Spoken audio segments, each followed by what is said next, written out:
Hello बच्चों। Good morning. कैसे हो आप लोग? मैं सौरभ आप सबका इस लाइव क्लास में स्वागत करता हूँ। तो आज हमारा जो लेक्चर है बेटा, वो कंप्लीट डिपेंडेंट है क्लास 12 के टॉपिक पे। जो हम लोग याद करो पिछली क्लास में जो हम लोग पढ़ रहे थे, क्या पढ़ रहे थे? इलेक्ट्रोस्टैटिक में कुलम्स लॉ के ऊपर चर्चा किया था और थोड़ा बहुत चर्चा ही हो पाया था, तब तक हमारा टाइम हो गया था। तो आज हम उस चर्चा को और कंटिन्यू करके हैं और आगे की तरफ देखते हैं और कुछ अच्छे सवालों के साथ देखते हैं। तो चलो स्टार्ट करते हैं। Let's rock the Coulomb's law.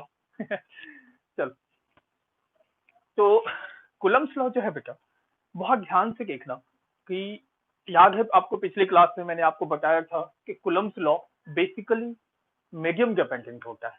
कहने का मतलब कि अगर मीडियम चेंज कर गया, द फोर्स बिटवीन के चार्जेज वो चेंज हो जाता है। क्लियर? तो इसके ऊपर बहुत सारे क्वेश्चंस भी किए थे। मैंने आपको ये बताया भी था कि अगर मान लो कि किसी भी कारण से आपको मीडियम के बारे में नहीं पता, मीडियम गिवन नहीं है क्वेश्चंस में, तो आप क्या कंसीडर करेंगे कि वो वैक्यूम है और वैक्यूम का सिंपल फॉर्मूला अप्लाई करके उसे सॉल्व कर लोगे। क्लियर? इतनी बातें हमने पिछली क्लास में की हुई थी, ये भी अच्छे तरीके से पता है। और हम जानते हैं कि फोर्स बिटवीन के चार्जेस जो होता है वो के Q1 Q2 divided by R square, जहाँ पे के को क्या बोलते हो? 1/4 pi epsilon not times epsilon R. और अगर इंपॉर्टेंट क्या है कि अगर मीडियम वैक्यूम है तो एप्सिलॉन आर किसके इक्वल हो गया? 1 के इक्वल। तो के की वैल्यू कितनी हो गई? 1/4 pi epsilon not. Epsilon not आपको पता था, इसकी वैल्यू जब यहाँ प्लेस करोगे, पाई पता है, सब कुछ पता है, तो ये कुछ वैल्यू ऐसा निकल कर आ जाएगा। यूनिट क्या हो जाएगा बेटा? देख लो ध्यान से। के का unit force R square metre square divided by charges का मल्टीप्लीकेशन कूलम्ब स्क्वायर। तो एप्सिलॉन नॉट की यूनिट कितनी हो जाएगी? याद करो पिछली क्लास में मैंने बताया था कि इसकी वैल्यू होती है 8.85 इंटू 10⁻12। तो यूनिट क्या आ जाएगा? देखो एप्सिलॉन नॉट के बिल्कुल इनवर्सली है, कि इसका मतलब के का जो यूनिट है उसका उल्टा ये होगा, न्यूटन मीटर स्क्वायर। ऐसे लिख देंगे हम लोग। डायमेंशन भी निकाल सकते हो, आपको पता है सब कुछ इसके बारे में कि डायमेंशन क्या होगा, किस तरीके से निकालेंगे। ये अब आप जानते हो, इतनी बातें जानते हो कुलम्स लॉ के बारे में, इतनी बातें अच्छे से आप समझ रहे हो। दूसरा सबसे इंपॉर्टेंट पॉइंट क्या मैंने बताया था आपको, कि जो कुलम्स लॉ के कारण जो फोर्स आप लिख रहे हो, तो मतलब इलेक्ट्रिक फोर्स जिसको बोलते हैं हम, इलेक्ट्रिक फोर्स हमेशा दो चार्ज को मिलाने वाली लाइन के अलोंग ही होती है। अगर वो रिपल्सिव है तो भी आपको शो करना आता है, अट्रैक्टिव है तब भी आपको शो करना आता है, मतलब ओवरऑल आपको शो करना आता है। वॉटेवर बिगर कंडीशन, फोर्स लिखना भी आता है। अगर वैक्यूम छोड़कर किसी अनदर मीडियम में बात की जाए तब भी आपको लिखना आता है। वैक्यूम में बात की जाए तब भी आपको लिखना आता है। एयर में बात की जाए तब भी आपको लिखना आता है। मतलब इन एवरी कंडीशन आपको पता है अच्छे तरीके से कि how to write Coulomb's law. Clear? इतनी बातें मैं एक्सपेक्ट कर रहा हूँ कि आपको अच्छे से पता होगा। तो कुछ एक क्वेश्चन पे और चल के हम लोग, ठीक है? तो क्वेश्चन इज लाइक दिस।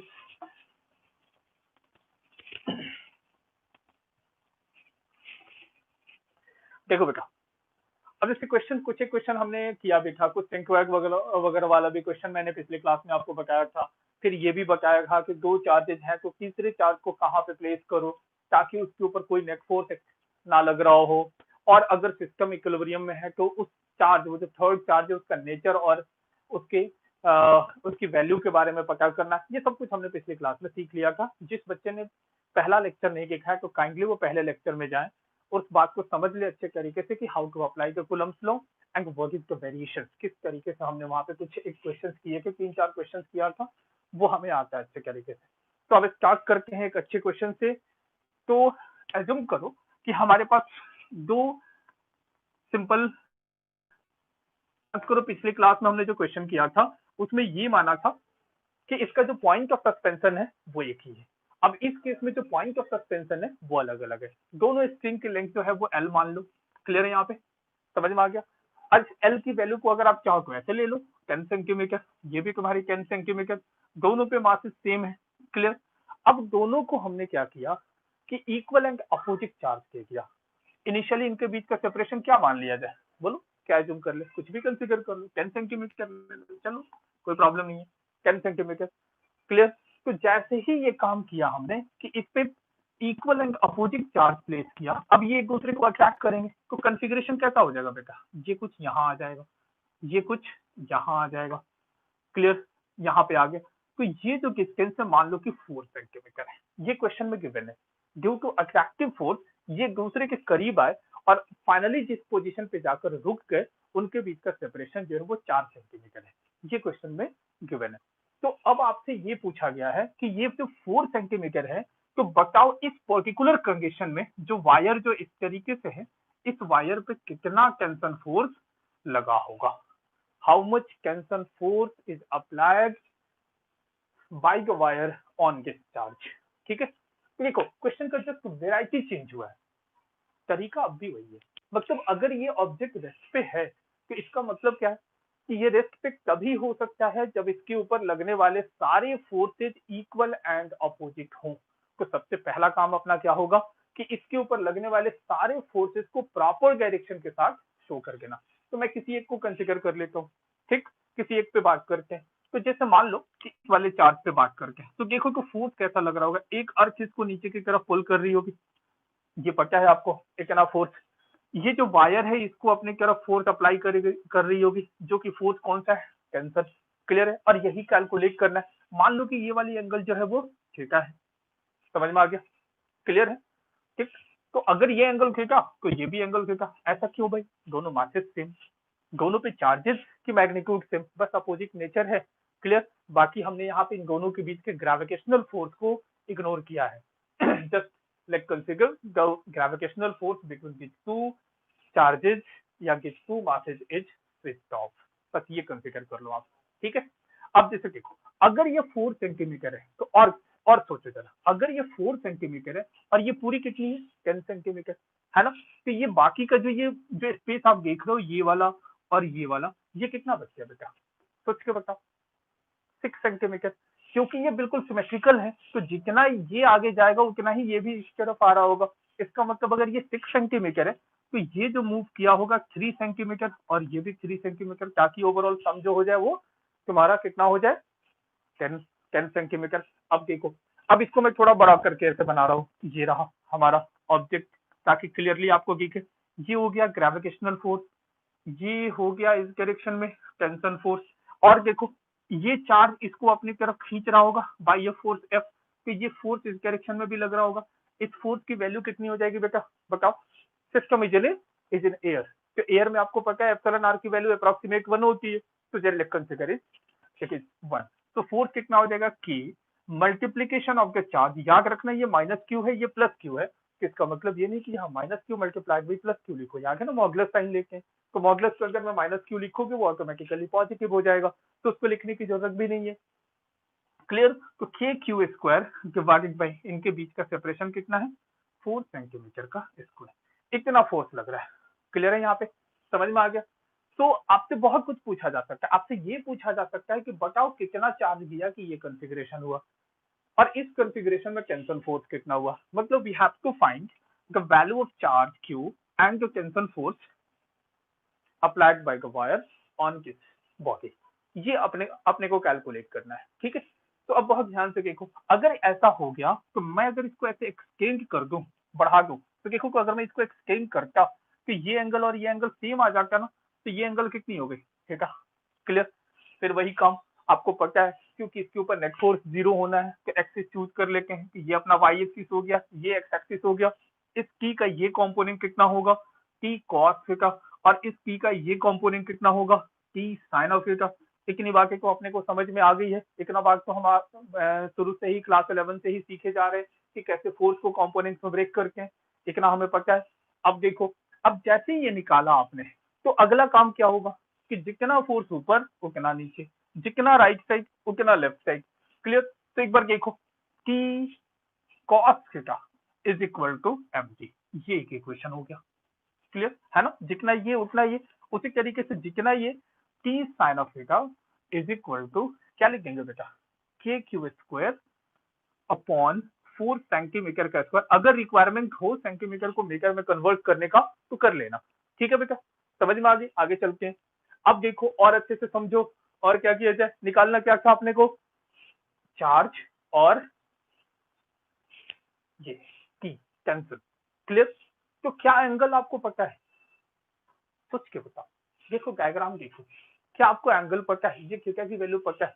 क्योंकि दो इक्वेशन है और दो इक्वेशन से सिर्फ दो अननोन की वैल्यू हम निकाल सकते हैं। तीसरा अगर अननोन इसमें घुसा तो आप कभी भी इन इक्वेशन को सॉल्व नहीं कर पाएंगे। तो क्या आपको तीसरा अननोन कौन सा हो सकता है? एंगल। तो क्या ये एंगल पता है?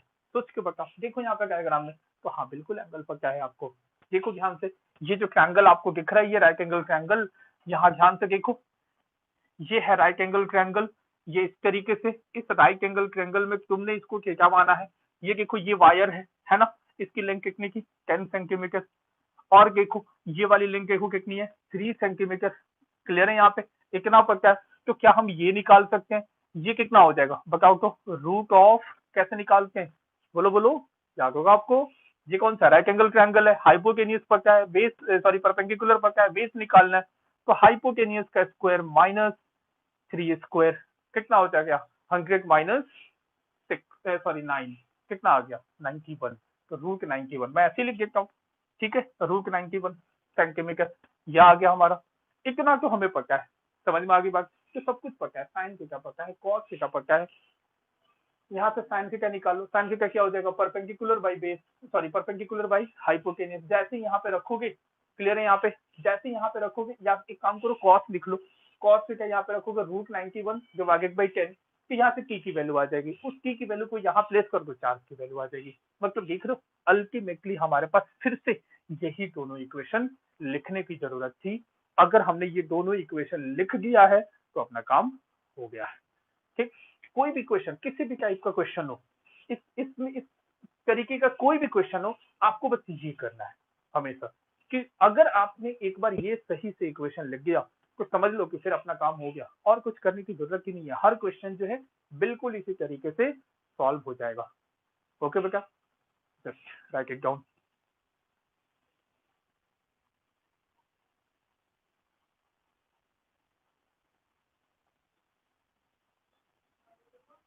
हो गया, लिख लिया बच्चों? चलो अब आगे चलते हैं। तो ये क्वेश्चन तो सॉल्व हो गया अपना। अब जैसे मान लो कि बहुत सारे वेराइटीज ऑफ क्वेश्चन इसके ऊपर बन सकते हैं। जैसे कुछ और क्वेश्चंस ले लेते हैं इसके ऊपर, कूलम्स लॉ के ऊपर। एक क्वेश्चन ये है कि हमारे पास मान लो कि चार्ज क्यू गिवन है, एक चार्ज क्यू है। अब उसको दो ऑब्जेक्ट पे डिवाइड करना है आपको। किस तरीके से डिवाइड की जाए कि उनके बीच का जो फोर्स है वो मिनिमम हो जाए? That is the main question. अच्छा क्वेश्चन है, सोचो जरा कि हमारे पास मान लो कि टोटल चार्ज क्यू था, ठीक? सिंपल सी बात है, हमारे पास 100 रुपीज थे। तो 100 रुपीज को दो पर्सन में कैसे डिवाइड की जाए कि उन दोनों पर्सन के बीच में फोर्स मिनिमम हो जाए? मतलब वही बात है, इस क्यू चार्ज को दो ऑब्जेक्ट्स पे डिवाइड करना है और उसको अगर किसी आर सेपरेशन पे रख दी जाए तो उसके बीच का जो फोर्स है वो मिनिमम हो जाए। इसके लिए ये डिस्ट्रीब्यूशन कैसा हो, ये हमें निकालना है। समझ में आ गया? ध्यान से देखो। तो मैंने मान लिया कि एक ऑब्जेक्ट हमारे पास ये है, दूसरा ऑब्जेक्ट मान लो कि यहाँ पे है। क्लियर? अब आउट ऑफ क्यू एक्स तुमने इसको दे दिया, तो जो बच गया वो तुमने उसको दे दिया होगा, तो बचा कितना? Q minus x. ये रहा क्यू माइनस एक्स, ये तुमने इसको दे दिया, और इसको मान लो कि हमने किसी आर सेपरेशन पे रख दिया। अब इनके बीच का सबसे पहले को फोर्स निकालते हैं। फोर्स एक बार निकल जाएगा तो फिर हम उसका मैक्सिमम और मिनिमम वैल्यू आराम से देखते रहेंगे, ठीक? पहले को फोर्स निकाल लेते हैं कि ये दोनों जो आपस में फोर्स अप्लाई करेगा, अच्छा कैसा फोर्स लग रहा होगा? रिपल्सिव होगा या अट्रैक्टिव होगा? सोच के बताओ। ये चार्ज पॉजिटिव है, बोलो बोलो, सोचो सोचो। ये ये जो चार्ज पॉजिटिव है, इसी का कुछ हिस्सा को इसको दिया है आपने, तो ये भी तो पॉजिटिव होगा, और जो बच गया वो इसको दिया आपने, मतलब दोनों ही पॉजिटिव है, तो फोर्स विल बी रिपल्सिव। ये क्या कर रहा होगा? इसको रिपेल कर रहा होगा फोर्स एफ से, और वो इसे रिपेल कर रहा होगा बाई ये फोर्स एफ।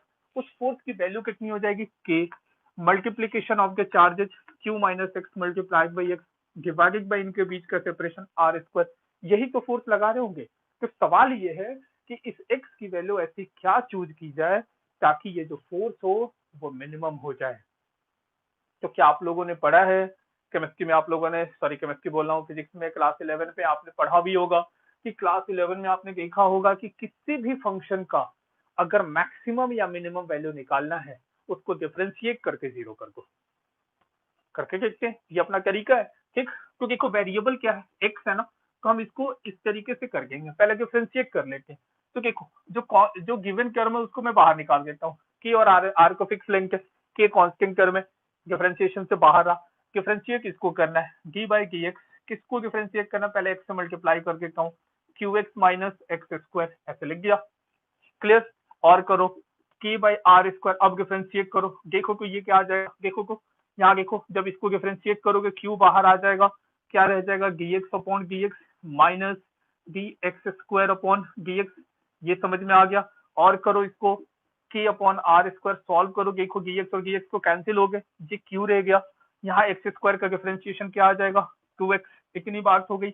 और मैंने क्या बोला कि पहले डिफरेंशिएट करो, देन उसको जीरो प्लेस कर दो, ये रहा जीरो, क्लियर। यहाँ पे जैसे ही जीरो प्लेस किया तो ये पूरा टर्म अगर जीरो हो जाएगा, एक्स की वैल्यू तुम्हें साफ दिख रही है, क्यू बाई टू, मतलब हाफ ऑफ चार्ज अगर दोनों ऑब्जेक्ट को भेजी जाए तो यही वो केस होगा जिसमें इन दोनों के बीच का जो फोर्स होगा वो मिनिमम होगा। और भी इसके आगे भी कर सकते हैं, मिनिमम और मैक्सिमम निकालने का तरीका क्या होता है, एक बार डिफरेंशिएट करो, जीरो करो, दोबारा डिफरेंशिएट करो, जीरो प्लेस करने से जो एक्स की वैल्यू निकल कर आई है उस वैल्यू को उसमें डालो, जिस वैल्यू के लिए डबल डिफरेंशिएशन पॉजिटिव आ जाए वो मिनिमम वैल्यू है, और जिस पे नेगेटिव आ जाए वो मैक्सिमम वैल्यू है। तो जो भी मैथ के स्टूडेंट होंगे वो 12 क्लास में एक मैक्सिमम मिनिमम नाम का टॉपिक होगा जो आप लोग कैलकुलस में पढ़ोगे, उसमें तो ये सब कुछ सीख ही लोगे। लेकिन जो बायो वाले बच्चे हैं उनके लिए मैं समझा रहा हूँ कि अगर आप क्या करोगे कि सबसे पहले किसी का भी मैक्सिमम मिनिमम निकालना है तो पहले डिफरेंशिएट करो, उसको जीरो प्लेस करो, देखो एक्स की वैल्यू आ गई, इसको फिर से दोबारा डिफरेंशिएट करो, क्लियर। दोबारा डिफरेंशिएट करोगे, एक्स की वैल्यू को रखोगे, अगर वो नेगेटिव आ गया तो वो मैक्सिमम वैल्यू है, क्लियर, सॉरी मैक्सिमम पॉइंट है, और वो अगर वो पॉजिटिव आ गया तो वो मिनिमम पॉइंट है। तो वैल्यू कैसे निकालेंगे, उसको उठाकर ओरिजिनल फंक्शन में डाल देना, ठीक। तो अगर तुमसे पूछ दिया जाए कि फोर्स मिनिमम बताओ तो कितना हो जाएगा बेटा, बता दो, क्योंकि आपको आपको दिख गया कि हाफ हाफ हो गया है, तो कितना आ जाएगा कि क्यू बाई टू मतलब Q square by four R square, this one is the minimum force, clear है, क्लियर है, बिल्कुल समझ में आ गया है आप लोगों को। देखो ऐसा कोई बहुत डिफिकल्ट नहीं है, थोड़ा खतरनाक सा तो दिख रहा था, बट हमने अपने बेसिक कॉन्सेप्ट को यूज करके इसे सॉल्व कर दिया। देखो आसानी से लिख लो इसको जल्दी से,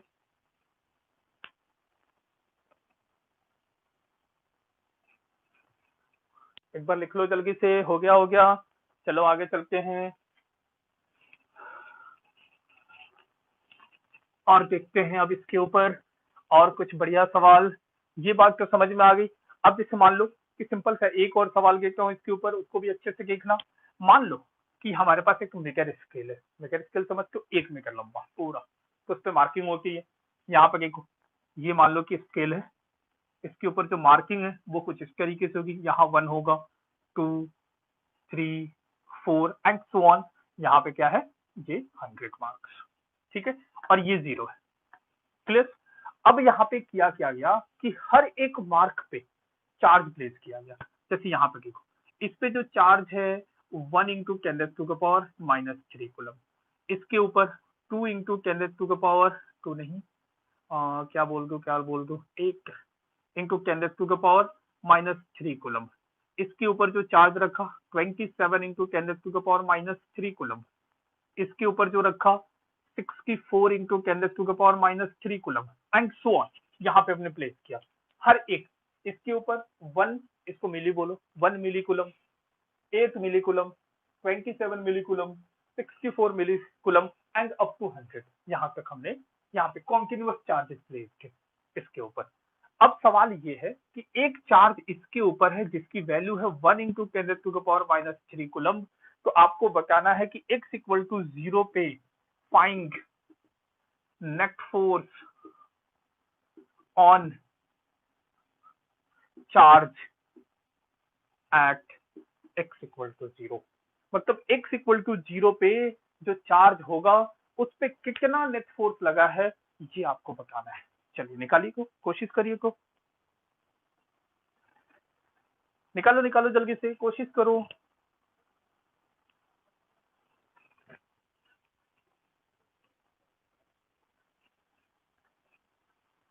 वीडियो को पॉज करना, वीडियो को पॉज करके क्वेश्चन पहले सॉल्व करना, जब आपसे सॉल्व ना हो तो फिर इसका सॉल्यूशन देना जो मैं अभी बता रहा हूँ, ठीक है। अब देखो यहाँ पे जैसे अब हमें ये निकालना है। अब सोचो जो फोर्स होगा हमें किस पे निकालना है, सिर्फ इस वाले पे। तो अप्लाई कौन कर रहा होगा, ये सारे चार्जेस कर रहे होंगे ना। तो फोर्स, अच्छा एक चीज देखो, ये पॉजिटिव तो ये इसको रिपेल कर रहा होगा, ये भी इसको रिपेल कर रहा होगा, ये भी रिपेल कर रहा होगा, ये भी, मतलब जितने भी चार्जेस है सब इसको रिपेल कर रहे होंगे। तो फोर्स का डायरेक्शन को अपने को पता चल गया कि सब सेम डायरेक्शन में, मतलब किसी को माइनस करने की रिक्वायरमेंट नहीं है, सबको सिंपली ऐड कर देना है। इतनी बात तो क्लियर होगी हमारे माइंड से। तो सम ऑफ ऑल द फोर्स की मैग्नीट्यूड कितनी हो जाएगी। चलो पहले वन वन जो ये सेंटीमीटर है, इसके ऊपर ये जो सेंटीमीटर में लिखा हुआ है, इसके ऊपर ये क्या है 100 सेंटीमीटर, ये पूरा 1 मीटर है। क्लियर। तो इन सब के कारण लिखते हैं। तो के किस पे फोर्स निकालना है, इस पे लगाया किसने, इसने। तो ये कितना आ गया 1 इंटू 10⁻³ Q1 हो गया, 1 इंटू 10⁻³ डिवाइडेड बाई ये डिस्टेंस देखो 1 सेंटीमीटर। तो मैं इसको मीटर में कन्वर्ट करके क्या हूं, तो R², ऐसे लिखते हैं ना। ये फोर्स किसने लगाया, उस चार्ज ने जो कि 1 सेंटीमीटर पे प्लेस था, ओरिजिन पे जो चार्ज है उसके ऊपर। क्लियर। प्लस क्योंकि डायरेक्शन सबका सेम है तो मैं सिंपल ऐड करता हूँ, चल लो। तो अब देखो ये इसने कितना फोर्स लगाया, तो की फोर्स किसने लगाया, इसने। तो इसकी चार्ज कितनी है, इतनी। किस पे लगा, तो इसके ऊपर। तो इसकी चार्ज कितनी है, इतना, डिवाइडेड बाय इससे इसकी सेपरेशन कितनी है 2 सेंटीमीटर। तो क्या लिख देंगे 2 इंटू 10⁻², ये मीटर में कन्वर्ट हो गया स्क्वायर। क्लियर।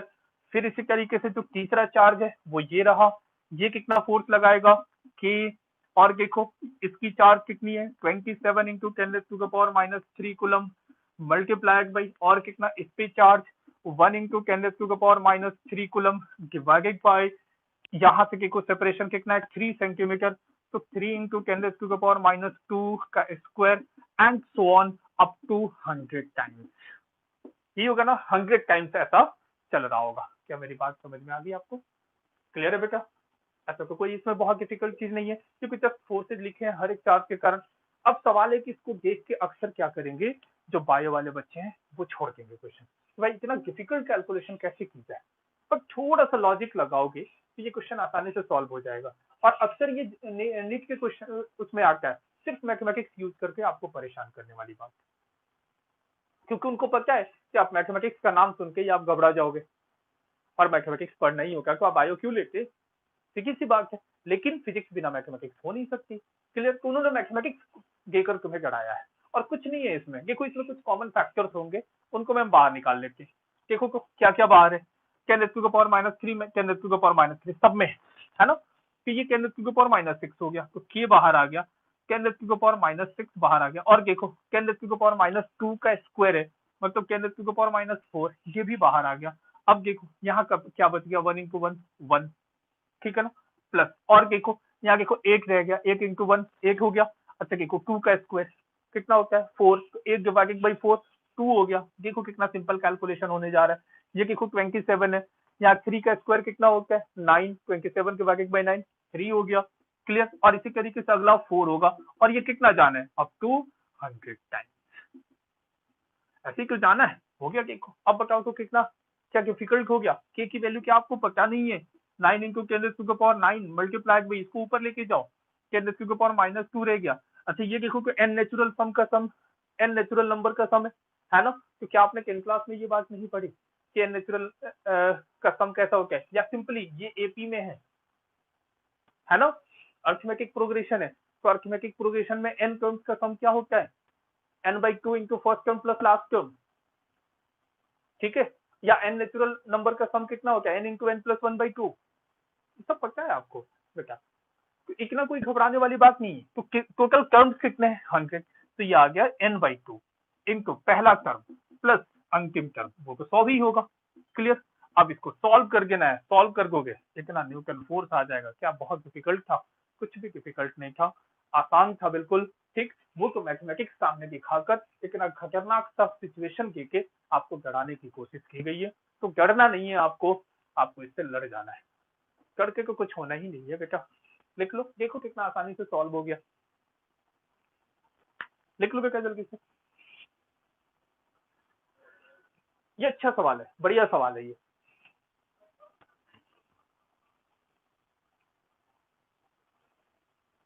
लिख लिया आपने। कूलम्ब्स लॉ मेरे अंदाजे से धीरे धीरे आपको क्लियर हो रहा है आपका। ये अच्छे तरीके से ऐसे सवाल जो हैं वो करोगे, बहुत इंपॉर्टेंट है, काफी मजा आने वाला है कूलम्ब्स लॉ में। ठीक, कूलम्ब्स लॉ में कुछ ऐसा बहुत कुछ होता नहीं है। मेनली जिस बच्चे को फोर्स निकालना है, आपको पता है vector law of addition, vector law of addition जिस बच्चे को पता हो जाता है, बस उसका सारा काम ऐसे भी आसान है। जहां पे दो से ज्यादा नंबर ऑफ वेक्टर हो उनको कंपोनेंट्स में ब्रेक करो, फिर उनको ऐड करो, और जहां पे दो वेक्टर है वो सिंपल टू वेक्टर का एडिशन वाला जो रिलेशन है आप उसको यूज कर सकते हो। तो कोई ऐसी बहुत डिफिकल्ट बातें नहीं है। ठीक है, तो इतनी बातें समझ में आ गई। और चले और देखोगे, एक और क्वेश्चन देखते हैं, बढ़िया सा अच्छा सवाल। अक्सर नीट में इस तरीके के सवाल आते हैं कि हमारे पास दो ऑब्जेक्ट है, ठीक है ना, दो स्फीयर है, similar sphere A and B. इस पे चार्ज मान लो, इस पे चार्ज 50 कूलम है, माइक्रो कूलम, और इस पे चार्ज जो है वो 60 माइक्रो कूलम है। ठीक है, ये चार्ज इनिशियली गिवन है।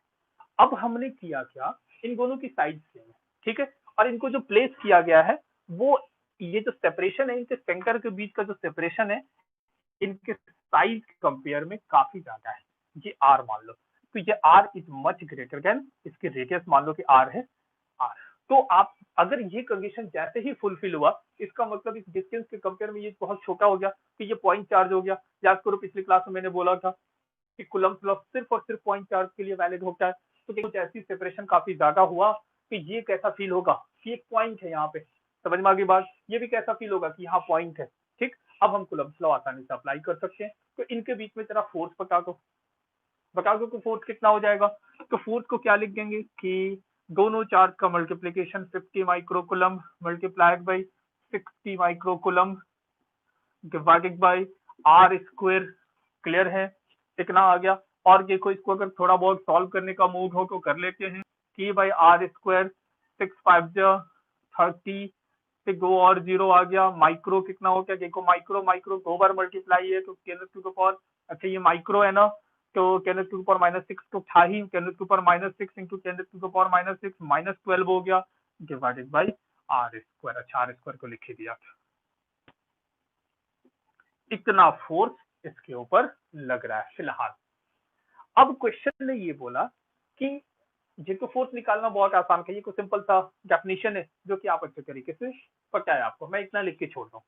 अब क्वेश्चन ये कह रहा है कि एक सिमिलर, बिल्कुल सिमिलर, इन दोनों के जैसा ही एक अनचार्ज स्फीयर पहले यहाँ पे लाकर टच किया गया। ठीक है, सिमिलर स्फीयर, सिमिलर कहने का मतलब क्या है कि इनकी शेप एंड साइज सब कुछ बिल्कुल एक जैसी है, मतलब हूबहू दिखने में एक जैसा।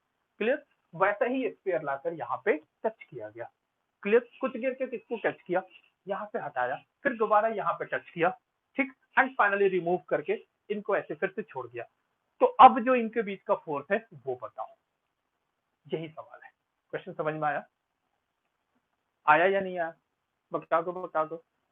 मतलब क्वेश्चन फिर से सुनो, ये दो स्फीयर थे जिनकी रेडियस इस डिस्टेंस के कंपेयर में बहुत छोटी है, मतलब सिंपल कहने का सेंस कि आप इनको पॉइंट साइज मान लो।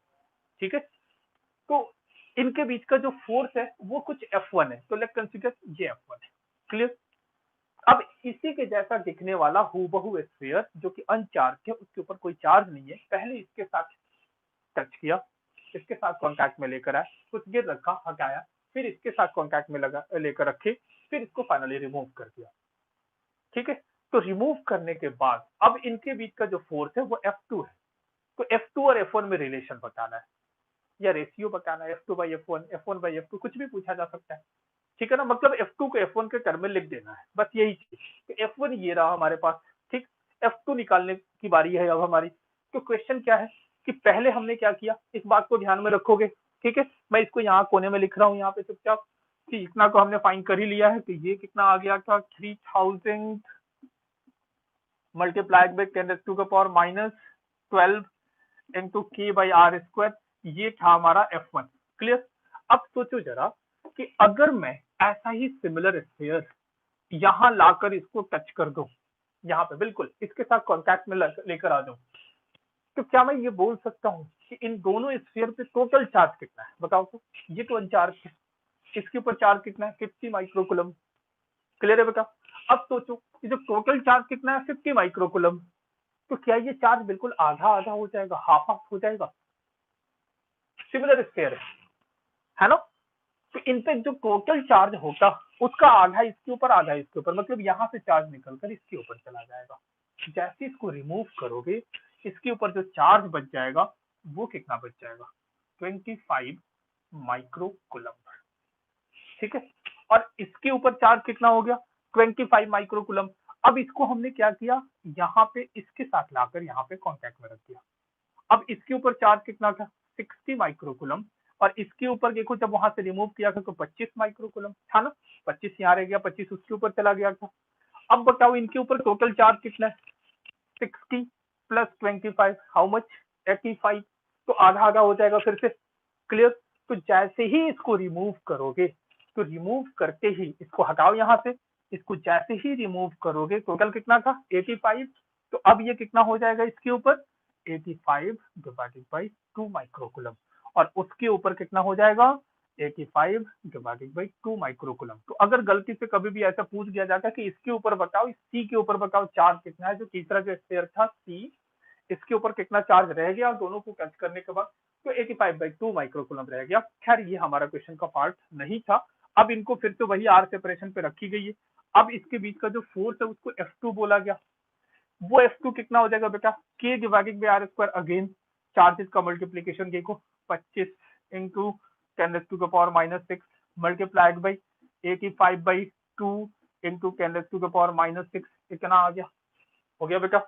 क्या मैं इसको सॉल्व कर सकता हूँ? देखो K बाई आर स्क्वायर, ये कितना आ जाएगा? 25, 125, कितना आ गया? 212। 212 कैलकुलेशन एक बार देख लेना बेटा। ठीक है, अच्छा इसका आधा भी है, 2 से डिवाइड भी करना है, इंटू 10⁻⁻12 आ गया। देखो F2 इतना आ गया, ये रहा F2, ये हमें पता है F1। अब इन दोनों का रेशियो निकालना हो, दोनों को डिवाइड कर दो, क्वेश्चन सॉल्व हो गया। वो तो मैंने डाटा ही ऐसा सेलेक्ट किया था कि यहाँ पे ऐसा हो गया। क्लियर? क्वेश्चन में जब आएगा तो डाटा बहुत सुंदर सा सेलेक्ट किया जाएगा, इतना डिफिकल्ट सा कोई भी मल्टीप्लीकेशन नहीं आएगा, सिंपल कैलकुलेशन आएगा। बस उन्हें को बस तुम्हारा कॉन्सेप्ट चेक करना है तो तुम्हें क्या ये बातें समझ में आ रही है? समझ में आ गई बात? क्लियर है इतनी बात? लिख नोट कर लो जल्दी से, कुछ भी नहीं है, बहुत आसान है।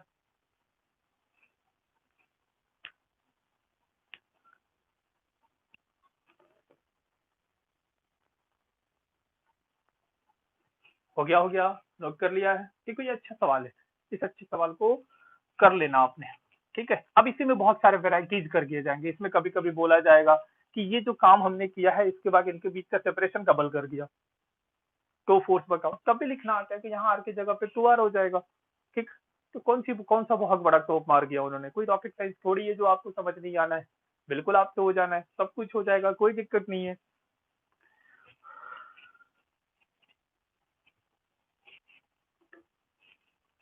इतनी बात समझ में आ गई है? क्लियर है? अब जैसे देखो बेटा, कुलम्स लॉ को वेक्टर फॉर्म में भी लिखा जा सकता है। ये बड़ा इंपॉर्टेंट सा सेक्शन है जो कि 12th क्लास में आपसे पूछा जाता है, हो सकता है कि आपके स्कूल के एग्जामिनेशन में भी आ, और कंपटीशन में स्पेशली जेई और नीट में आने के चांसेस ज्यादा होते हैं। ठीक है ना? Sorry, JEE Main and advance में, नीट में थोड़ा कम चांसेस होता है। ठीक है, लेकिन चांसेस तो है, थोड़ा कम हो बट है, तो हमें तो अपनी तरफ से पूरा प्रिपेयर होना है। समझ में आ गई बात? तो coulomb's law in vector form, क्योंकि फोर्स है तो उसको प्रॉपरली वेक्टर के फॉर्म में लिखना है। बस ये लिखने की कोशिश करते हैं हम लोग। तो देखो कुछ भी नहीं है, बहुत सिंपल है। मान लो कि ये एक्स एक्सिस है, ये वाई एक्सिस है। एक चार्ज यहाँ पे है Q1, दूसरा चार्ज यहाँ पे है Q2। इसकी पोजीशन वेक्टर है R1, Q2 की पोजीशन वेक्टर है R2। क्लियर? और इससे मैं इसको ज्वाइन कर दूं तो बताओ तो ये क्या है? ये पोजीशन वेक्टर किसका है? Q2 का। किसके रिस्पेक्ट में? Q1 के रिस्पेक्ट में। तो ये है R of 2 with respect to 1, मतलब position vector of charge 2 with respect to 1। तो एक चीज देखते हैं यहाँ, बताओ तो ट्रायंगल लॉ ऑफ एडिशन कुछ दिख रहा है यहाँ पे आपको? देखो तो, एक वेक्टर ड्रॉ किया, उसके हेड से दूसरा वेक्टर ड्रॉ किया, तो जो तीसरी साइड होगी वो इन दोनों के सम के इक्वल होगी। तो तुरंत ये बात जैसी बच्चे के समझ में आया, वो तुरंत लिखेगा R21 is equal to R2। तो R21 कितना आ गया? देखो R2 माइनस R1। इतनी बात तो समझ में आ गई आपको? क्लियर है यहाँ पे? जैसे ही इतनी बात समझ में आ गई, ठीक है, तो अब एक बार जरा देखो को फोर्स, देखो को ये चार्जेस जो है, ये जो फोर्स अप्लाई कर रहा होगा वो इस तरफ Q1 Q2 सेम नेचर के हैं। क्लियर है यहाँ पे इस डायरेक्शन में। तो किस वन इसका direction of force on charge 2 due to 1। So अगर मैं इसको लिखूं force on charge 2 due to 1 that is equal to, पहले मैग्नीट्यूड लिखे तो अच्छा वेक्टर लिखना को आता है आप लोगों को, कैसे लिखते हैं वेक्टर? वेक्टर जब भी लिखना हो मैग्नीट्यूड को यूनिक वेक्टर से मल्टीप्लाई कर लो, मतलब डायरेक्शन से मल्टीप्लाई कर लो, unit vector sense direction. Clear? तो पहले तो मैं इसको ऐसे लिखूंगा F21 इसकी मैग्नीट्यूड और F21 की जो डायरेक्शन है। यूनिक वेक्टर का सेंस क्या होता है बेटा? Direction, only direction. क्लियर? अच्छा मैग्नीट्यूड तो आपको कूलम्ब लॉ से निकालना आता है कि मान लो कि सिस्टम जो है वो तुम्हारा चाहे किसी भी मीडियम में हो, के को 1/4 pi epsilon not times epsilon R लिख लेना। अगर वैक्यूम है तो एप्सिलॉन आर को 1 प्लेस कर लेना, ये तो तुम्हें पता है, इतना तो जानते हो। तो मैं जस्ट के लिख रहा हूँ, ठीक है। दोनों चार्जेस का मल्टीप्लीकेशन Q1 Q2 देखो मॉडुलस साइन के साथ लिखा है, डिवाइडेड बाय इनके बीच का सेपरेशन देखो को, यहाँ से यहाँ तक सेपरेशन कितना है R21। तो क्या लिख देंगे R21 का स्क्वायर, यही होगा। क्लियर? अच्छा देखो ये फोर्स के अलोंग यूनिट वेक्टर है, तो फोर्स के अलोंग जो यूनिट वेक्टर है, क्या मैं बोल सकता हूँ कि फोर्स का डायरेक्शन और R21 का डायरेक्शन सेम है? देखो ध्यान से देखो, फोर्स उसी डायरेक्शन में है जिधर की तरफ R21 है ना। R21 का डायरेक्शन देखो, ये रहा वेक्टर, ये रहा R21 का डायरेक्शन और यही फोर्स का भी डायरेक्शन है ना। तो दोनों का डायरेक्शन सेम है, तो मैं इसको आसानी से R21 भी लिख सकता हूँ। ये देखो डायरेक्शन ही तो है, याद रखना वेक्टर्स को कभी भी सिमिलर, मतलब ये मत समझना कि ये और ये सेम वेक्टर है, वेक्टर नहीं है। एक्चुअली ये भी डायरेक्शन रिप्रेजेंट कर रहा है, ये भी डायरेक्शन रिप्रेजेंट कर रहा है, इसलिए मैं इन दोनों को सेम बोल रहा हूँ। हालांकि ये फोर्स है और ये क्या है, डिस्टेंस है। फोर्स और डिस्प्लेसमेंट कभी भी इक्वल नहीं हो सकते, तो यूनिक वेक्टर को हम इक्वेट कर रहे हैं बेसिकली। बात समझ में आ रही है? क्लियर है यहाँ पे? और देखो तो R21 इतना आ गया, और आपको पता है यूनिक वेक्टर का definition Q1 Q2 divided by R21 का स्क्वायर। अच्छा यूनिट वेक्टर क्या होता है? वेक्टर डिवाइडेड बाय इसका मैग्नीट्यूड, ऐसे लिखेंगे ना बेटा। अब देखो तो ध्यान से, ये स्क्वायर और एक और यहाँ पे आ गया क्यूब हो गया ये, तो ये कितना आ गया के Q1 Q2 divided by R21 इसका क्यूब आ गया, मल्टीप्लाई बाय R21 देखो इतना है R2 माइनस R1। तो this one is the force on charge Q2 due to charge Q1 in vector form। ठीक है, याद रहेगी बिल्कुल। ठीक, पर अक्सर बहुत ज्यादा जरूरत इसकी नहीं पड़ती, लेकिन जब भी अच्छे सवाल पूछ दिए जाएंगे उसमें इसकी जरूरत आ सकती है। तो ध्यान से देखो, हमने देखो ये मैग्नीट्यूड है, ठीक है ना। बस एक ही चीज ध्यान में रखना है कि जब वेक्टर फॉर्म में लिखो कि यहाँ स्क्वायर की जगह पे नीचे क्यूब लिख लेना, उनके बीच के सेपरेशन का। तो ये तो मैग्नीट्यूड हो गया। डायरेक्शन देखो कैसे लिखा है, फोर्स किस पे निकालना था? Q2 पे।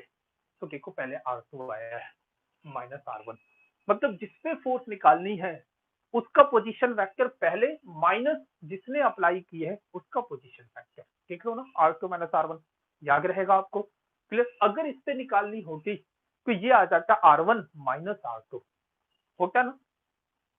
समझ में आ रही है बात? क्यों ऐसा? क्योंकि न्यूटन का थर्ड लॉ है, जितना फोर्स ये उतने ही मैग्नीट्यूड का ये भी बट डायरेक्शन अपोजिट।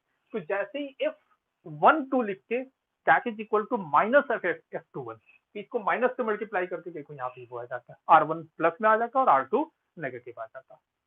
बात समझ में आ गई? क्योंकि न्यूटन का थर्ड लॉ है ना, क्योंकि दोनों फोर्सेज जो होंगे वो इक्वल एंड अपोजिट होंगे। ऐसे लिखोगे ना, ये F21 है तो ये कितना आ गया F12, है ना। और F21 is equal to minus of F12। Clear है? समझ में आ गया? मतलब F12 अगर लिखना हो force on charge Q1 due to Q2 that is basically minus of force on charge Q2 due to Q1, ऐसे लिख दिया जाएगा। क्लियर? और माइनस से जैसे इसको मल्टीप्लाई करोगे, ये देखो ये तो तुम्हारा मैग्नीट्यूड टर्म है, उसको को नेगेटिव लिखने की जरूरत है नहीं। R21 लिखो या इस केस में R12 लिख लो, जो चाहो, क्योंकि इनके बीच का सेपरेशन थोड़ी R21 लिखो या R12 लिखो, कोई चेंज थोड़ी होना है। अगर ये 2 मीटर है तो भाई 2 मीटर ही तो रहेगा। क्लियर है? इतना हो गया मल्टीप्लाई भाई, ये कितना आ जाएगा माइनस से मल्टीप्लाई करने से R1 पॉजिटिव और R2 नेगेटिव। यही बात तो मैंने कहा, जिसके ऊपर फोर्स लगा उसका पोजीशन वेक्टर पहले और जिसने अप्लाई किया उसका पोजीशन वेक्टर नेगेटिव साइन के साथ। समझ में आ गई बात? क्या ये पूरी बात क्लियर हो गई आपको? ठीक है, तो ये वेक्टर फॉर्म है। बहुत सारे केसेस ऐसे होंगे जहां पे आपको बहुत काम आएगा, उस पर एक एग्जाम्पल लेकर अभी देखते हैं। क्या आप लोगों ने इस बात को नोट कर लिया है? नोट कर लो जल्दी से।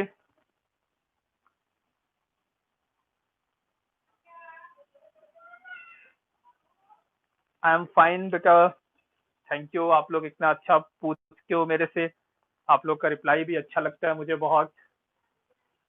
मैं बढ़िया हूँ, आप लोग कैसे हो? देख लिया बेटा ये सब कुछ?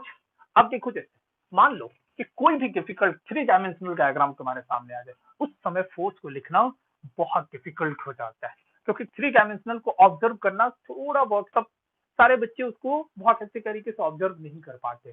तो वैसे केस में वेक्टर फॉर्म बहुत काम आता है। जैसे कि एग्जाम्पल में दे दूं कि मान लो कि ये क्यूब है हमारे पास। जैसे देखो, ये क्यूब है और क्यूब के तीनों कॉर्नर पे मैं इससे पहले मैं क्यूब बना देता हूँ। ये रहा क्यूब, ये रही वाई एक्सिस, ये है हमारा एक्स एक्सिस और ये है हमारा जेड एक्सिस। ऐसा मैंने बना दिया। क्लियर? अब जो चार्ज है वो एक यहाँ पे रखा हुआ है क्यू।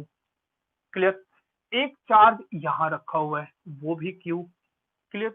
और एक चार्ज और कहाँ पे मान लो एक और चार्ज मान लेते हैं, कहीं ना कहीं यहाँ मान लेते हैं, इस पे रखा हुआ है, दैट इज ऑल्सो क्यू। चलो, आपको इसको मैं पॉइंट बनाता हूँ, 1 2 3 4 5 6 7 एंड 8।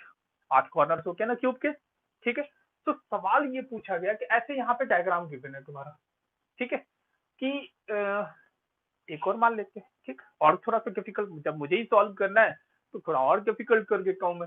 ठीक, एक और चार्ज कहाँ मान लो मैं, चलो यहाँ मान लेता हूँ, यहाँ मान लेती हूँ, वो भी क्यू है। क्लियर? समझ में आ गया? अब सवाल ये है कि क्वेश्चन ये पूछ रहा है कि find net force experience by charge act charge placed at corner 3। 3 छोड़ो, यहाँ ले लेते हैं 2 पे, कॉर्नर 2, मतलब जो कॉर्नर 2 है इसके ऊपर जो चार्ज प्लेस्ड है उसके ऊपर बताओ बाकी जो बाकी कितने चार्ज बच गए? 3 बच गए ना, 1 2 और 3, इन्होंने कितना फोर्स लगाया?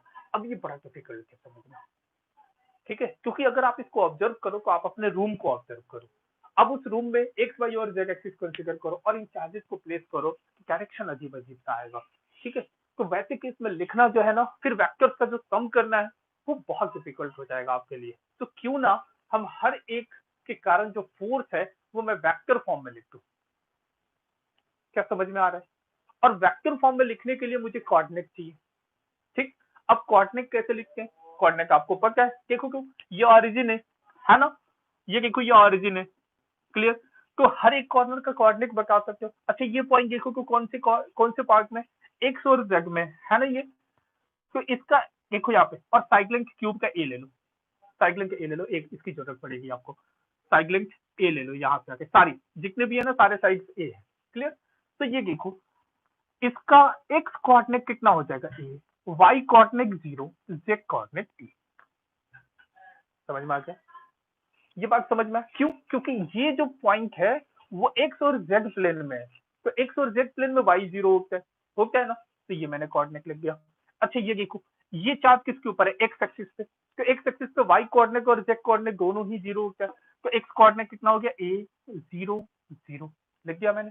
ठीक, अब इसकी जरूरत है, ये देखो तो ये एक्स में भी है, वाई में भी है और जेड में भी है, मतलब यहाँ पहुंचने के लिए आपको कैसे चलना पड़ेगा, ध्यान से देखो। एक बार आप एक्स में जाओ, फिर जेड में आओ, फिर वाई में जाओ, मतलब इस पॉइंट की कोऑर्डिनेट कितनी हो जाएगी? ए ए ए। क्लियर है बेटा? समझ में आया? अच्छा, अब इसकी बात हो गई, इसकी इसका कोऑर्डिनेट कितना हो जाएगा? बताओ बताओ जल्दी से। देखो ये वाई एक्सिस पे तो एक्स और जेड कोऑर्डिनेट 0 होगा, तो इसको क्या लिखेंगे? 0 ए 0।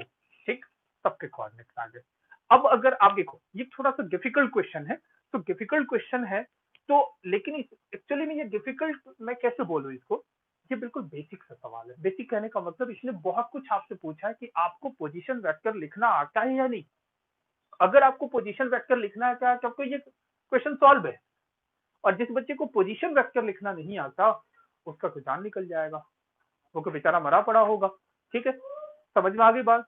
तो एक बार सोचो जरा कि पोजीशन वेक्टर, पहले मैं ये सिखा दूं कि पोजीशन वेक्टर लिखते कैसे हैं। जैसे यहाँ मान लो कि ये एक पॉइंट है, इसका कोऑर्डिनेट है x कॉमा वाई, क्लियर, या x1 y1 मान लो, इसकी कोऑर्डिनेट है x2 y2। तो अगर मैं ये पोजीशन वेक्टर ऐसे बना दूं r1, तो r1 देखो पोजीशन वेक्टर लिखते कैसे, x कोऑर्डिनेट को i कैप से मल्टीप्लाई करो, y को j से मल्टीप्लाई करो, बस हो गया पोजीशन वेक्टर। तो r1 जो होगा वो क्या हो जाएगा, x1 i cap plus y1 j cap. बिल्कुल उसी तरीके से ये जो r2 होगा, ये जो r2 होगा वो कितना हो जाएगा, x2 i cap plus y2 j cap. समझ में आ गया। और ये देखो यहां से जो इसको मिलाया मैंने, ये कौन सा है, अगर ये लिखना हो, ये कौन सा है, ये पॉइंट 1 था, ये 2 था, तो ये r2 की 1, तो हम लिख देंगे r2 1। इसका मतलब क्या होता है, देखो तो अभी निकाला था इसके पहले में r2 माइनस r1, तो r2 देखो r2 कौन सा है, ये रहा। तो ऐसा आ जाएगा, तो x2 minus x1 i cap plus y2 minus y1 j cap. क्या ऐसा आ जाएगा, बताओ तो। देखो यहाँ पे इससे इसको माइनस करना है, तो x2 minus x1 i cap plus y2 minus y1 j cap. मतलब अल्टीमेटली हमें क्या समझ में आया कि जिसकी पोजीशन वेक्टर जिसके रिस्पेक्ट में लिखनी है, देखो ना यहाँ पर ध्यान से देखो, समझ में आ रहा है। और सबकी पोजीशन वेक्टर भी आपको लिखनी आती है क्योंकि उनका कोऑर्डिनेट्स पता है। देखो सबका पोजीशन वेक्टर हमें पता है, क्लियर यहाँ पे। तो जो फोर्स होगा, बहुत ध्यान से समझो, जो फोर्स होगा, मान लो कि इस ये जो कॉर्नर है इसके ऊपर फोर्स किसके कारण सबसे पहले निकाली जाए। एक काम करते हैं, 3 सबसे करीब है, सबसे आसान है, उसके कारण निकालते हैं, एक एक करके निकालते हैं। तो फोर्स ऑन कॉर्नर कौन सा था भाई, ये 2 था। Force on corner 2 due to corner 3 कितना होगा, बताओ। अभी लिखा था, कुलम्स लो याद करो, क्या लिखेंगे कि दोनों चार्जेस का multiplication Q square divided by इनके बीच का सेपरेशन। अब सवाल है सेपरेशन कितना होगा, ये तो हालांकि इस केस में तो पता है आपको ये ए है, और ऐसे भी पता है कि अगर पॉइंट्स आपको गिवन हो तो सेपरेशन कैसे निकालते हैं, दोनों के एक्स कोऑर्डिनेट का डिफरेंस का स्क्वायर प्लस दोनों के वाई कोऑर्डिनेट के डिफरेंस का स्क्वायर प्लस दोनों के जेड कोऑर्डिनेट के डिफरेंस का स्क्वायर अंडर ऑफ रूट। यही होता है ना, याद करो तुम लोगों ने 10 क्लास में पढ़ा हुआ है, separation between 2 points x1 minus x2 का square plus y1 minus y2 का स्क्वायर अंडर ऑफ रूट, और z कोऑर्डिनेट है कि एक और उसमें जोड़ देना z1 माइनस z2 का स्क्वायर। क्लियर। तो अब देखो इसमें करके देखो, तो a माइनस ए 0 हो गया गायब, ये क्या हो गया 0 माइनस 0, ये भी गायब, तो 0 माइनस ए का स्क्वायर ए ही रह गया ना। ऐसे भी तुम्हें पता है कि यहाँ पर ये देख लो ना, इसका जो z कोऑर्डिनेट है, हम यहाँ से तो ए ही डिस्टेंस चलकर यहाँ पे आए होंगे, ठीक है। तो यहाँ पे क्या लिख देंगे ए, लेकिन क्यूब, याद है ना R21 का क्यूब था, याद करो पिछला जो मैंने बताया था, मल्टीप्लाइड बाई किस पे फोर्स निकालनी है, बताओ, इस पे। तो इसकी पोजीशन वेक्टर पहले होनी चाहिए और इसकी पोजीशन वेक्टर बाद में होनी चाहिए। तो इसका पोजीशन वेक्टर क्या हो जाएगा, देखो ए आई कैप, यहाँ देखो 0 जे कैप हो तो गायब हो गया, प्लस ए के कैप, क्लियर। इसकी पोजीशन वेक्टर हो गई माइनस इसकी पोजीशन वेक्टर, वो कितनी हो जाएगी बेटा, बता दो जल्दी से बोलो। अरे भाई एक ही तो है, ए आई कैप, बाकी तो ये 0 ही है, ठीक। और ऐसे भी पता है, देखो फोर्स का डायरेक्शन किधर होगा, जेड एक्सिस के पैरेलल होगा ना, तो के कैप आना चाहिए था, देखो तो आ रहा है ए आई, और ए आई गायब हो गया, देखो सिर्फ के रह गया। मतलब बिल्कुल हम सही चल रहे हैं, कहीं कोई भी दिक्कत नहीं आने वाली है, ठीक है। तो ये कितना आ गया देखो ध्यान से, तो के क्यूब स्क्वायर, यहाँ से ये को ये और ये को गायब हो गए, ये रह गया, ए कॉमन करोगे एक एक गायब हो जाएगा, ए स्क्वायर क्या बच गया के का। ये हो गया force on charge 2 due to charge 3, clear. और देखते हैं अब इसके और कौन सा चार्ज रह गया भाई, एक ये रह गया, इसके कारण, अच्छा देखो तुम ये ध्यान से देखो, इसके कारण जो कोऑर्डिनेट होगा ना वो सीधा नीचे जाएगा नेगेटिव वाई डायरेक्शन में, आंसर माइनस के कैप आना चाहिए, सॉरी माइनस जे कैप। अभी देखते हैं, हम अपना बेसिक नहीं छोड़ेंगे, हम बेसिक से चलेंगे बिल्कुल। तो हम लिख रहे हैं F on 2 due to charge placed at corner 7, clear. तो पहले तो मैग्नीट्यूड लिख लेते हैं कि चार्ज इस पे कौन है, क्यू है, इसके ऊपर कितना है क्यू, तो क्यू स्क्वायर डिवाइडेड बाई इनके बीच का सेपरेशन देखो को ये ए है, ऐसे भी पता है आपको, फॉर्मूला देख लो, ए माइनस ए का स्क्वायर वो 0 हो गया, ए माइनस 0 का स्क्वायर ए स्क्वायर, ए माइनस अगेन ए का स्क्वायर फिर से 0 करके यही आ गया ना, ये भी आसान है बिल्कुल। ऐसे भी दिख रहा था हमें कि ये वाली साइड ए ही होगी, ठीक है। तो मैंने फिर से यहाँ पे ए क्यूब लिख दिया। अब किस पे फोर्स लगाना है, इसके ऊपर लगाया किसने है, इसने, तो इसकी पोजीशन वेक्टर माइनस इसकी पोजीशन वेक्टर, देखो इसकी पोजीशन वेक्टर कितनी है, एक्स सॉरी ए आई कैप 0 जे कैप वो तो गायब हो गया, प्लस ए के कैप, ये इसकी पोजीशन वेक्टर होगी, माइनस किसकी पोजीशन वेक्टर, इसकी, क्या लिखेंगे, इसको मैं बड़े वाले ब्रैकेट में कवर कर रहा हूँ, क्लियर है यहाँ पे, ये बात तो आप समझ गए हो, इसको हटा रहा हूं मैं यहाँ पे। और देखो अब इसका देखो तीनों कोऑर्डिनेट्स ए है, तो ये कितना हो जाएगा, ए आई कैप, ए जे कैप, ए के कैप, है ना, इसको ऐसे लिख दिया मैंने। देखो तो क्या बच गया, कुछ घटा, ये ए आई गायब, ए के कैप, ठीक है ना, ए जे गायब, सॉरी ए जे रह गया है, ए से ए गायब हो गया, तो के क्यू स्क्वायर अपॉन ए स्क्वायर रह गया, और यहाँ देखो माइनस जे का मैंने बताया तो था, इसके कारण जो फोर्स होगा वो इस डायरेक्शन में होगा, क्लियर है ना।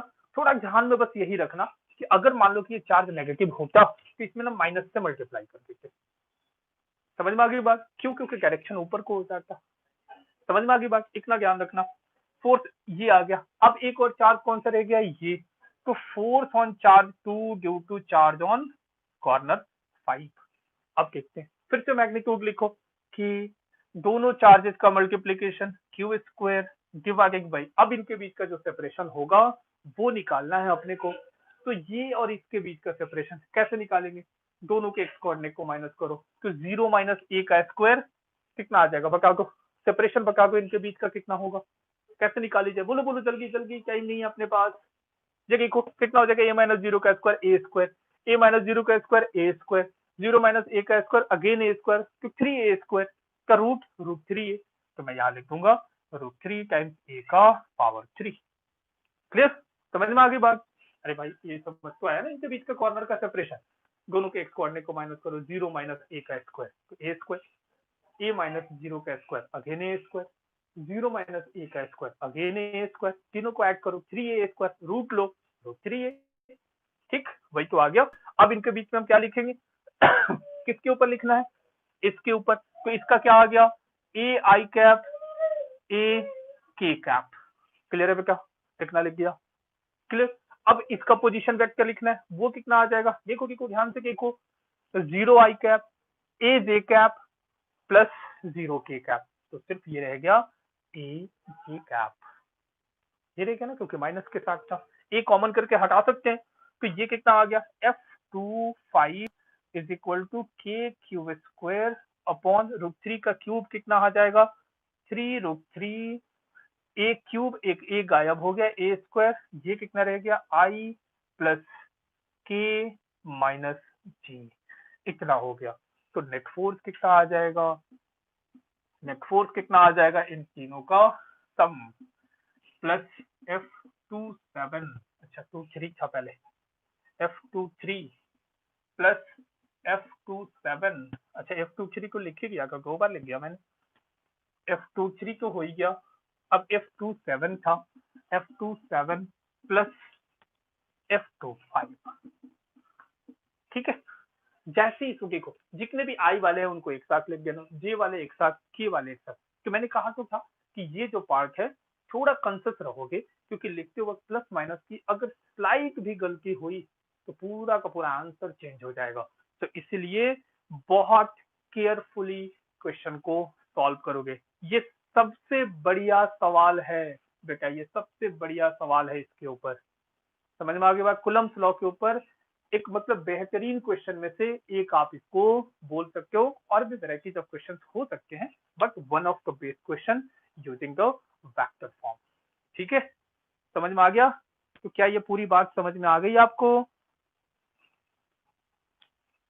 देखो कुछ भी नहीं था, देखो यहाँ पे इसमें क्या है, के कैप, और कहीं भी के कैप दिख रहा है मुझे, हाँ यहाँ पे के कैप दिख रहा है, ठीक, समझ में आ गया, इस सबको ऐड कर देना है बस, इन सबको ऐड ही क्यों करना है, वो को आपको पता है, वो को आप कर लोगे, और जैसे आई जे और के फॉर्म में आएगा, अगर मैग्नीट्यूड निकालना होगा तो आपको पता है ना, आई का जो कॉफिशिएंट है उसका स्क्वायर प्लस जे के कॉफिशिएंट का स्क्वायर प्लस के कॉफिशिएंट का स्क्वायर अगर आप रूट कर दोगे वो फोर्स की मैग्नीट्यूड आ जाएगी। सॉल्व हो गया क्वेश्चन, ठीक है ना। कोई बहुत डिफिकल्ट नहीं है, मैं ये भी नहीं बोलूंगा कि बहुत आसान है, that is totally based on your basic concept vector. ठीक, कूलम्ब्स लॉ के यही यूज था, क्लियर है ना। और सारी कहानी को यहाँ वेक्टर की है कि पोजीशन वेक्टर बच्चे को लिखना आता है या नहीं, दो पॉइंट के बीच का सेपरेशन बच्चे को निकालना आता है या नहीं, क्लियर। दो चार्जेस जब हम लिख रहे हो कि दो चार्जेस के बीच का फोर्स निकल, एक साथ तीन तीन कॉन्सेप्ट यहाँ पे इंक्लूड हो गए। So that is one of the question which can be asked in your JEE और JEE मेन और JEE एडवांस। ठीक है, कि ये बढ़िया सवाल। ठीक, इस बढ़िया सवाल के साथ कूलम्ब्स लॉ का ये जो लेक्चर है आज के लिए मैं फिनिश करता हूँ। होप आप सबको समझ आया होगा। कमेंट बॉक्स में जरूर लिखना, बताना मुझे, ठीक है, कि कैसा लगा आपको, क्या आपको ये पूरा सवाल सॉल्व समझ में आ गया है। अगर आप कुछ और भी बोलना चाहते हो वो भी बताओ मुझे, ठीक, कुछ और टाइप के क्वेश्चन बोलना चाहते हो वो भी बताओ मुझे, वो और भी क्वेश्चन करवा दूंगा इसके ऊपर, ठीक है। बट आप लोग जहां भी हो एकदम सुरक्षित रहो, घर पे रहो और मस्त होकर हमारे साथ जुड़े रहो। थैंक यू सो मच, आप लोगों का बहुत बहुत धन्यवाद। क्लास में एंड करता हूँ।